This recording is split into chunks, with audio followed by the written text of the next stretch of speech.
Hello student. तर आज आपण MST CET चे काही प्रिव्हियस इयर क्वेश्चन आणलेले आहेत जे 2025च्या एक्झाममध्ये विचारले आहे. तर या व्हिडिओमध्ये आपण या सिरीजमध्ये जे क्लास 12मध्ये त्याचसोबत सोबत क्लास 11चे पण जे इम्पॉर्टंट टॉपिक आहे जे MST CET 2026 साठी जे MST CET 2026 देणार आहे त्याचसोबत सोबत नेक्स्ट इयर 2027 साठी जे प्रिपेअर करतायत जे आता 11 मध्ये ते सर्व लोक ज्यांचे हे टॉपिक झाले ते हा टॉपिक बघू शकतात. तर आजच्या लेक्चरमध्ये आपण जो सोल्युशन चॅप्टर आहे क्लास 12 मधला फिजिकल केमिस्ट्रीचा जो फर्स्ट चॅप्टर आहे solution chapter solution and qualitative property, तर त्यावर विचारले जाणारे काही क्वेश्चन जे MST CET एक्झाम 2025 मध्ये विचारले आहे ते क्वेश्चन आपण सॉल्व्ह करूया. त्याचसोबत सोबत याच्याशी रिलेटेड कॉन्सेप्ट जे आहे ते पण मी तुम्हाला सांगत राहतो. ठीक आहे. तर यासाठीच तुम्ही म्हणजे याच्यानंतर येणारे जे अपडेटेड व्हिडिओज आहेत ते आपल्या चॅनलवर बघू शकता. आपण या सिरीजमध्ये MST CET मध्ये विचारले जाणारे जे प्रिव्हियस इयर क्वेश्चन आहे ते डिस्कस करण्याचा प्रयत्न करू, कारण की जोपर्यंत आपण प्रिव्हियस इयर क्वेश्चन सॉल्व्ह करत नाही तोपर्यंत आपल्याला कॉन्फिडन्स येत नाही एक्झाम देण्यासाठी. आणि खूप सारे जे कॉन्सेप्ट आहे तुम्ही बघू शकाल की जे लास्ट काही प्रिव्हियस इयर MST CET मध्ये विचारलेले क्वेश्चन आहे त्यामध्ये एक पॅटर्न तुम्हाला दिसतो. तोच पॅटर्न जर तुम्हाला फॉलो करायचा असेल तर तुम्ही ही लेक्चर सिरीज बघू शकता. ओके. तर चला आज आपण स्टार्ट करूया MST CET चे आपले क्वेश्चन्स. ओके. तर आज बघा पहिला क्वेश्चन आपल्याला दिलाय कॅल्क्युलेट द बीपी. तर बीपी म्हणजे काय? बीपी शब्द ऐकल्यावर तुम्हाला वाटेल की बॉइलिंग पॉइंट. ओके. तर शॉर्टकट आपण दिलाय boiling point elevation of solution. म्हणजे एक सोल्युशन आहे ज्याचा बॉइलिंग पॉइंट एलिव्हेशन आपल्याला काढायचं आहे. If 15 gram urea dissolve in 1000 gram water. म्हणजे आपल्याला जो सोल्यूट दिलाय बघा, जो स्मॉल क्वांटिटी मध्ये असतो तो सोल्यूट 15 ग्राम युरिया आहे आणि 1000 ग्राम वॉटर आहे. म्हणजे सॉल्व्हंट आपल्याला 1000 ग्राम दिलाय. केबी जो आहे सॉल्व्हंट साठी आपल्याला दिलाय 0.52, त्याला आपण बॉइलिंग पॉइंट एलिव्हेशन कॉन्स्टंट म्हणतो. आणि मोलर मास पण आपल्याला युरियाचं दिलाय. आता मोलर मास युरियाचं काय दिलाय? कारण की आपण मोलर मास आणि युरिया जो आहे तो आपल्याला मोल्सच्या फॉर्म मध्ये नाही दिलाय. म्हणजे आपल्याला जर मोल्स ऑफ युरिया जर फाइंड आउट करायचे असेल, मोल्स ऑफ युरिया, तर मोल्स ऑफ युरिया कसे फाइंड आउट करू? हा क्वेश्चन नंबर 1 आहे बेटा. ठीक आहे. 1 बाय 1 आपण मी नंबर टाकून इथे सॉल्व्ह करतो. मोल्स ऑफ युरिया कसे काढणार आपण? गिवन मास म्हणजे 15 ग्राम मास आहे युरियाचं डिवाइडेड बाय त्याचं मोलर मास. म्हणजे कुठल्याही सबस्टन्सचे मोल आपण given mass divide by molar mass असे फाइंड आउट करतो. 50 बाय 15 बाय 60 आणि याला जर सॉल्व्ह केलं आपण तर 1 बाय 4. ओके. हे मोल्स ऑफ युरिया झाले. आता आपल्याला काढायचं आहे बॉइलिंग पॉइंट एलिव्हेशन. याचा फॉर्म्युला असतो बेटा delta TB is equal to KB into m. KB into m. KB ची व्हॅल्यू आपल्याला क्वेश्चन मध्ये दिली आहे. बॉइलिंग पॉइंट एलिव्हेशन कॉन्स्टंट आपल्याला एलिव्हेशन इन बॉइलिंग म्हणजे बॉइलिंग पॉइंट एलिव्हेशनच काढायचं आहे सोल्युशनचं. केबी ची व्हॅल्यू गिवन आहे तर केबी ची व्हॅल्यू ठेवतो मी इथे आहे 0.52 मल्टिप्लाय बाय स्मॉल एम म्हणजे काय असतो? मोलॅलिटी. मोलॅलिटीचा फॉर्म्युला असतो moles of solute, moles of solute divided by weight of solvent किंवा मास ऑफ सॉल्व्हंट म्हणू शकता तुम्ही. Weight of solvent in kg. हा सगळ्यात महत्त्वाची गोष्ट आहे. बघा जे युनिट आपल्याला घ्यायचं आहे आपण जनरली जे मोल्स काढताना जे युनिट घेतो ते ग्राम मध्ये घेतो, पण इथे युनिटवर खूप लक्ष द्यायचं आहे तुम्हाला. ठीक आहे. खूप महत्त्वाचा पार्ट आहे. तर moles of solute upon weight of solvent in kg. तर आपल्याला बघा मोल्स ऑफ सोल्यूट ते आपण काढला किती आहे? 1 बाय 4 आहे. याची व्हॅल्यू आहे 1/4 आणि आपल्यासाठी जो सॉल्व्हंट आहे 1000 ग्राम दिलाय बेटा. 1000 ग्राम दिलाय म्हणजे काय झाला? हा 1 kg. जर मी मोल्स ऑफ सोल्यूट आणि 1 kg ची व्हॅल्यू जी आहे ते 1 ठेवतो तर याने काही फरक पडणार नाही. मग आपण याला जर सॉल्व्ह केलं बघा कॅल्क्युलेशन महत्वाचं आहे. 0.52 ला मी असं लिहू शकतो 52 इंटू 10⁻² डिवाइड बाय हे 4th आहेच. हे दोन डेसिमल पॉइंट आपण जेव्हा राईट साइडने शिफ्ट करतो तेव्हा आपला 10⁻² पॉवर येणार. ठीक आहे. आता हे लक्षात कसं ठेवायचं? खूपदा मुलांना कन्फ्युजन होते की कॅल्क्युलेशन करताना हे 0.52 चे सर राईट साइडने घेतल्यानंतर निगेटिव्ह पॉवर घ्यायचा, लेफ्ट साइडने घेतल्यानंतर पॉवर जो आहे तो पॉझिटिव्ह घ्यायचा, असं कन्फ्युजन होते. पण मी एक सिंपल तुम्हाला लॉजिक सांगतो. बघा हा एक नंबर छोटा होता 0.52, या नंबरला आपण 52 म्हणजे छोट्या नंबरला आपण मोठं केलंय. म्हणजेच काय केलंय आपण? त्या छोट्या नंबरची व्हॅल्यू वाढवली आहे. म्हणजेच काय होणार आहे? पॉवर त्याचा निगेटिव्ह. जसं क्रेडिट कार्डचं एक्झाम्पल मी नेहमी देत असतो की जसं आपल्याजवळ ऍक्च्युअली पैसे कमी होते पण आपण काय केलं क्रेडिट कार्डमुळे जास्त लिमिट त्याची यूज केली तर आपल्या अकाउंटचं बॅलन्स ऍक्च्युली काय होणार आहे, निगेटिव्ह. म्हणजे आपण पैसे तेव्हा तरी यूज केले, पण काही वेळानंतर काय होणार आहे, ते जेव्हा आपल्या अकाउंटमध्ये पैसे येईल तेव्हा ते क्रेडिट कार्ड आपले पैसे घेऊन घेईल. ठीक आहे. म्हणून तुमचा जर छोट्यावरून मोठा नंबर झाला, व्हॅल्यू जर वाढली, तर तुमच्या डोक्यावर कर्ज येणार आहे, आणि डोक्यावर कर्ज म्हणजे पॉवर मायनस. ओके. आणि एखादा छोटा नंबर तुम्ही मोठा बनवला, याचा अर्थ तुमचा पॉवर प्लस, कारण की तुम्ही पैसे सेव्ह केले. आता बघा 52/4 जर केलं मी सॉल्व, तर किती येणार, 13 इंटू 10⁻². आता असा ऑप्शन असेल तर हा तुम्ही टिक करू शकता, किंवा याला तुम्ही 0.13 पण लिहू शकता. Okay, this is your answer. अशा प्रकारे आपण क्वेश्चन 1 इथे सॉल्व्ह केलाय. आता आपण बघूया क्वेश्चन 2. बघा क्वेश्चन 2 मध्ये काय लॉजिक दिलंय ते पण आपण यूज करू. बघा क्वेश्चन 2 मध्ये तुम्ही बघू शकता की कॅल्क्युलेट टेम्परेचर ऑफ 0.05 मोलर. बघा 0.05 मोलर म्हणजे मोलॅरिटी दिली आहे. एक तर तुम्ही याला मोलॅरिटी म्हणू शकता, किंवा याला आपण कॉन्सन्ट्रेशन सुद्धा म्हणू शकतो. किती दिलंय तुम्हाला, 0.05 मोलर. मोलरचा अर्थ काय होते, मोल पर लिटर, युनिट त्याचं. Sucrose solution in kelvin. आपल्याला टेम्परेचर काढायचं आहे, टेम्परेचर फाइंड आउट करायचं, क्वेश्चन मार्क करा. आणि युनिट काय पाहिजे आपल्याला, केल्विन, तर मी केल्विन पण लिहून टाकतो इथे. ओके. मग त्याच्यानंतर तुम्ही बघू शकता osmotic pressure of solution is 1.5. पायची व्हॅल्यू किती दिली आहे तुम्हाला, 1.5 एटमॉस्फिअर. आता टेम्परेचर आणि ऑस्मोटिक प्रेशर मध्ये काय रिलेशन असते बेटा, pi is equal to CRT.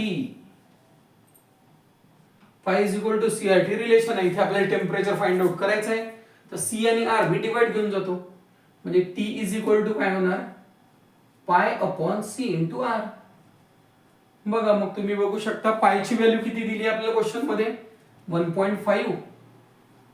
Okay. C concentration किती दिला आहे तुम्हाला, 0.05 मल्टिप्लाय बाय R. आता R ची व्हॅल्यू 0.0821 तुम्ही घेऊ शकता, पण कॅल्क्युलेशन साठी हार्ड जाते, म्हणून मी माझ्या बॅच मध्ये नेहमी मुलांना या R च्या ठिकाणी 1/12 घ्यायला सांगतो. ठीक आहे. जर तुमची व्हॅल्यू 8.314 असेल तर त्यावेळेस मी 25/3 घ्यायला सांगतो, आणि या ठिकाणी आपण 1/12. आता हे का बरं घेतो आपण, कारण की आपलं कॅल्क्युलेशन फास्ट झालं पाहिजे. आपल्या एक्झाम मध्ये क्वेश्चन सॉल्व्ह करायला आपल्याला खूप वेळ कमी असतो, त्यामुळे अशा वेळेस तुम्ही काय करू शकता की या शॉर्टकट ट्रिक वापरू शकता. बघा मग काही नाही, आता मी काय करणार, R ची व्हॅल्यू ठेवणार 1/12. आता 1/12 जर मी इथे ठेवले तर हे 12 वरती जाणार. मग आता बघा याच्यामध्ये काय करू आपण, 1.5 चं डेसिमल काढतो मी, 15 इंटू 10⁻1. हा 12 वरती जाणार, आणि 5 ला काय लिहू शकतो मी, 10⁻2 या फॉर्म मध्ये, कारण की 2 डेसिमल आपण समोर घेतले. बघा 5 ने जर डिवाइड केलं, 5 3 जा 15, तर 12 3 जा किती होणार तुमच्याकडे, 36. ओके. आणि हा -1 -2 कॅन्सल झाला, खाली -1 राहील, आणि वरती आला तर काय लिहा, +1, म्हणजे 36 इंटू 10. तर 360च्या आसपास तुम्हाला आन्सर बघायचा आहे. ठीक आहे. ऑप्शन आपण आता या ठिकाणी यूज नाही केले. जरी तुम्हाला होऊ शकते 0.081 व्हॅल्यू याच्यापेक्षा जास्त, म्हणजे 360 to 365 च्या दरम्यान जरी ऑप्शन दिला असेल तरी तुम्ही तो टिक करू शकता, कारण की आपल्या एक्झाम मध्ये ऑप्शन हे सगळे दूर दूर दिले असते व्हॅल्यू. ज्यावेळेस क्लोज दिली असते त्यावेळेस तुम्ही करू शकता, अदरवाईज या ट्रिकने तुमचं कॅल्क्युलेशन वाचेल. कारण की तुम्ही 0.081 जर घेतलं तर होऊ शकते की तुम्हाला कॅल्क्युलेशन साठी थोडा टाइम कन्झ्युम होईल, तेवढ्या वेळात तुम्ही दुसरा क्वेश्चन सॉल्व्ह करू शकता. पण ठीक आहे. तर अशा प्रकारे आपण दुसरा क्वेश्चन सॉल्व्ह केला, ज्यामध्ये आपल्याला टेम्परेचर फाइंड आउट करायचं होतं, आणि पाय सोबत आपल्याला रिलेशन दिलं होतं, pi is equal to CRT. C म्हणजे कॉन्सन्ट्रेशन आहे, ज्याला आपण मोलॅरिटी सुद्धा म्हणतो. कॉन्सन्ट्रेशन म्हणजे काय, moles of solute upon volume of solution in litre. Okay. तर आपण 2 क्वेश्चन सॉल्व्ह केले. आता आपण 3rd आणि 4th क्वेश्चन इथे सॉल्व्ह करू. ओके. आता बघा आपण या ठिकाणी बघू शकतो की 3rd क्वेश्चन मध्ये काय कॉन्सेप्ट आपण यूज करू.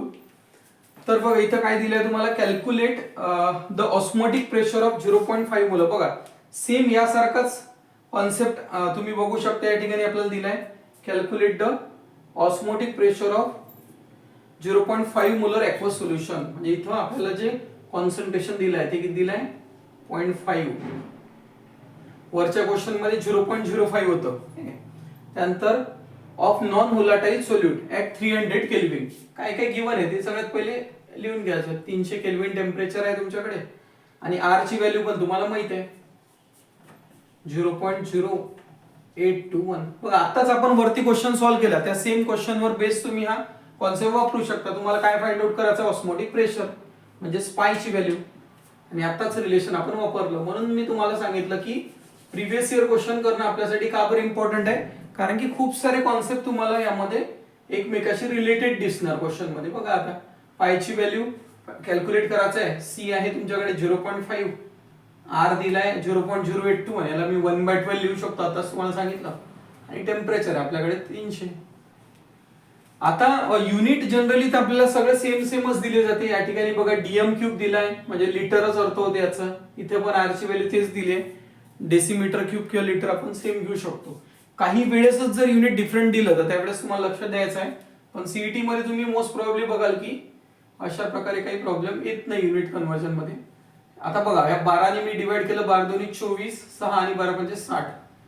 तर या ठिकाणी 0.5 आहे इंटू 25 जर केलं आपण तर 125, या दोघांचं मल्टिप्लाय होईल, आणि एक डेसिमल आहे तर आपण काय करू शकतो, याचं एक डेसिमल इथं वापरू शकतो म्हणजे 12.5. म्हणजे पायची जी व्हॅल्यू येणार तुमची ते 12.5 इथे येऊ शकते. बघा कॉन्सन्ट्रेशन ठेवलं आपण 0.5, आर ठेवलं 1/12 आणि इथं 300. तर इथं आपण डिवाइड जेव्हा केलं याला तर 25 आला, 25 इंटू 5 125, आणि एक नंबर नंतर डेसिमल आहे तर 12.5. अशा प्रकारे आपण हा तुमचा क्वेश्चन नंबर 3 जो आहे तो या ठिकाणी सॉल्व्ह केलाय. ओके, आता नेक्स्ट क्वेश्चन बघू आपण, क्वेश्चन नंबर 4. काय कॉन्सेप्ट वापरला या ठिकाणी, कॅल्क्युलेट मोलॅलिटी. बघा मोलॅलिटी कॅल्क्युलेट करायची आपल्याला. मोलॅलिटी म्हणजे स्मॉल एम, याचा फॉर्म्युला असतो moles of solute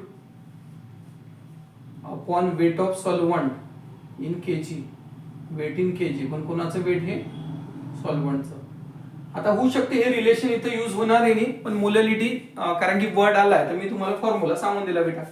calculate molality of solution of non volatile solute if boiling point elevation. Boiling point elevation जो दिला आपल्याला बघा, डेल्टा टीपी किती दिलाय या ठिकाणी 1.75 केल्विन मध्ये, आणि केबी ची व्हॅल्यू तर गिव्हनच आहे 3 केल्विन केजी मोल इनवर्स.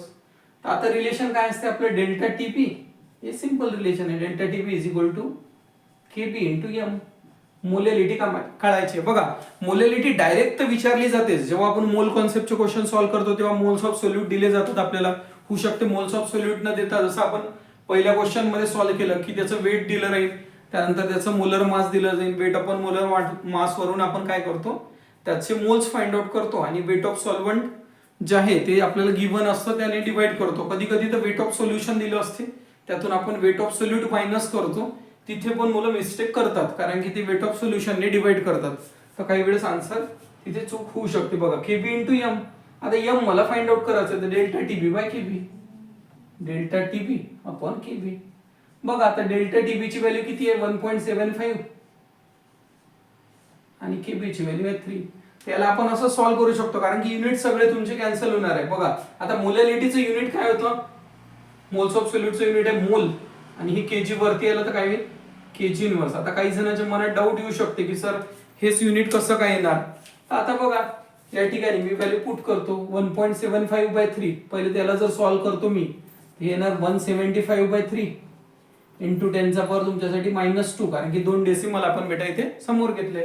मग 175 ला जर 3 ने डिवाइड केलं तुम्ही तर किती आन्सर येईल, 3 5 जा 15 2 आणि 3 8 जा म्हणजे 58 पॉइंट समथिंग येईल. जर मी याला 58 इंटू 10⁻⁻2 घेतो तर याचा आन्सर येईल 0.58. ठीक आहे, याला युनिट स्मॉल एम ही वापरू शकतो आपण, किंवा काही ठिकाणी मोल केजी इनवर्स युनिट पण दिलं जाईल.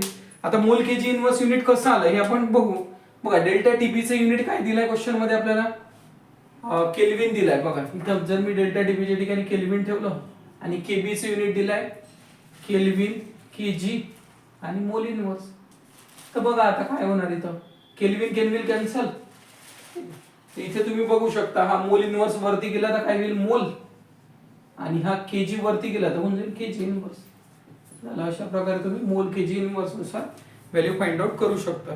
तर हे काही इम्पॉर्टंट क्वेश्चन्स होते ज्यामध्ये तुम्हाला ऑस्मोटिक प्रेशर काय असतं, कॉलिगेटिव्ह प्रॉपर्टी मधल्या elevation in boiling point, depression in freezing पॉईंटचा पण सेम कॉन्सेप्ट येतो, delta T F is equal to K F into m, त्याच्यावरून आपण फाइंड आउट करू शकतो. Relating lowering of vapour pressure आपण जर बघितलं delta P upon P one, तर तो पण आपण फॉर्म्युला या ठिकाणी सॉल्व्ह म्हणजे करू शकतो तो कॉन्सेप्ट पण.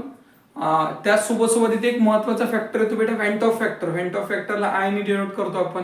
तर कुठल्याही जर आपल्याला एखादं सोल्युशन दिलं असेल तर त्याचे किती आयन्स बनतात त्याच्यानुसार आपण वेंट ऑफ फॅक्टरची व्हॅल्यू घेतो. जसं NaCl आहे तर आपण 2 घेऊ शकतो. अशा प्रकारे आपण ते कॉन्सेप्ट याच्यामध्ये यूज करू शकतो. हा इम्पॉर्टंट कॉन्सेप्ट आहे. बाकीचा जो पोर्शन आहे याच्यामधला ज्या कॉन्सन्ट्रेशन टर्म्स आहेत त्या आपण मोल कॉन्सेप्ट लेसन मध्ये पण शिकतो. तर तोपर्यंतसाठी तुम्ही हे सगळे पार्ट जे आहे ते रिवाइज करून घ्या. याच्यानंतरच्या नेक्स्ट लेक्चरमध्ये आपण आणखी एक इम्पॉर्टंट टॉपिक जो क्लास 12th मधला आहे त्याचे काही क्वेश्चन्स घेऊन येऊ. आधी आपण फिजिकल केमिस्ट्रीचे क्वेश्चन सॉल्व्ह करण्याचा प्रयत्न करू, जेणेकरून जो हार्ड पार्ट आहे जे फॉर्म्युला रिव्हिजन आहे ते तुमचं झालं पाहिजे.